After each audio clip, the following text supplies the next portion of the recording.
Salut, c'est Romain, bienvenue dans l'épisode 21 du podcast Parlons Design. Et aujourd'hui ça va être un podcast un petit peu spécial parce que j'ai l'habitude de les préparer à l'écrit, mes podcasts, de bien les structurer et tout, histoire de te faire un truc bien clair, bien clean. Mais aujourd'hui ça va être un peu en freestyle parce que j'ai eu du mal à trouver l'idée. Je te prépare un podcast vraiment spécial et qui, j'espère, va t'intéresser pour la semaine prochaine. Et donc là, ça va être beaucoup plus freestyle, j'ai quasiment rien préparé. Donc cette semaine, voilà, j'ai pas trop eu le temps de m'occuper du podcast pour une raison, c'est que depuis le début de l'année, je participe au journal de mon lycée en tant que concepteur graphique, parce qu'au début il y avait marqué maquettiste, j'ai pas trop kiffé le nom, j'ai vu si on pouvait négocier, si on pouvait modifier ça, donc maintenant il est marqué concepteur graphique, c'est plus classe. Et du coup, voilà, on sortait un nouveau numéro jeudi 11 janvier, et donc ça m'a demandé un peu de taf là, ces derniers jours, donc j'avais plus trop le temps pour le podcast. Et du coup, je me suis dit, tiens, de quoi je pourrais leur parler? Tout simplement de pourquoi c'est intéressant d'intégrer des projets qui changent un peu de nos habitudes, de ce qu'on fait comme projet habituellement.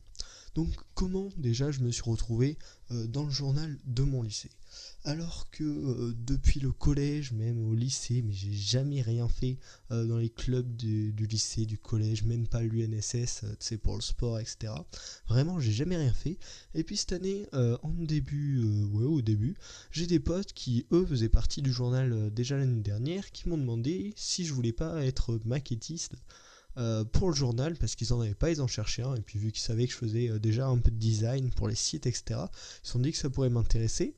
Donc j'ai un peu hésité au début, parce que je me suis dit ça va me faire du travail en plus, je sais pas si ça va m'intéresser, je sais pas si ça va être cool, si ça se trouve on va m'obliger à faire des trucs trop nuls, trop moches et tout.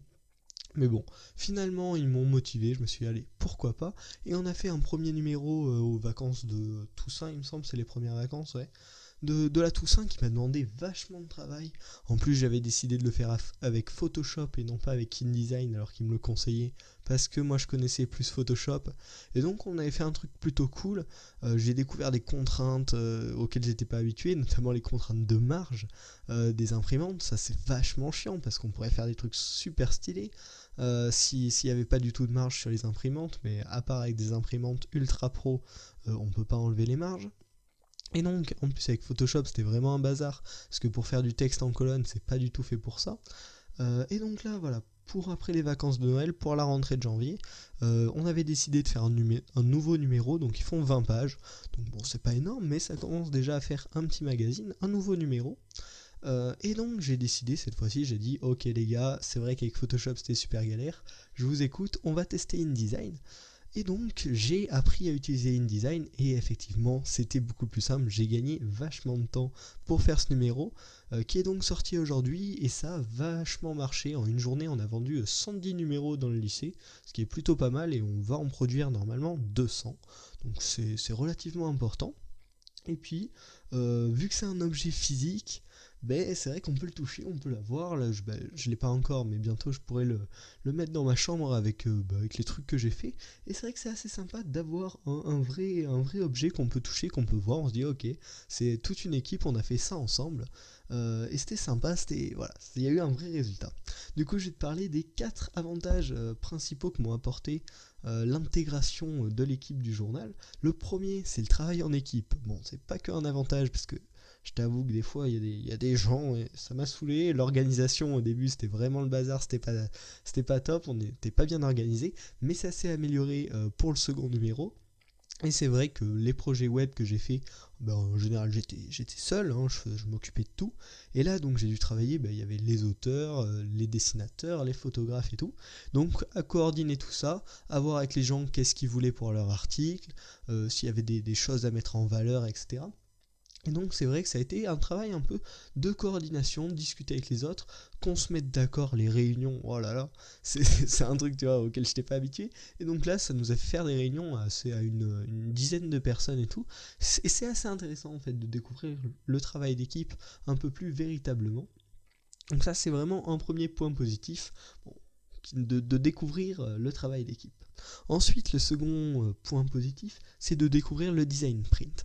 parce que malgré que ça semble pas si différent du design web, il faut quand même prendre en compte pas mal de contraintes, dont les marges dont je t'ai parlé tout à l'heure, mais aussi le rendu des couleurs à l'impression, des photos, etc. Et donc ça, c'est vrai que ça a été assez un bazar, parce qu'au début on avait fait un petit teaser là, mais j'avais prévu une image qui était en fait entre deux pages, etc. Ça devait faire super stylé, sauf qu'avec les marges, ça faisait beaucoup moins stylé directement. Et donc ça m'a appris à prendre en compte ces contraintes pour faire quelque chose adapté au design d'impression. Donc pour peut-être des prochains projets plus professionnels ou autres, ça pourra me servir.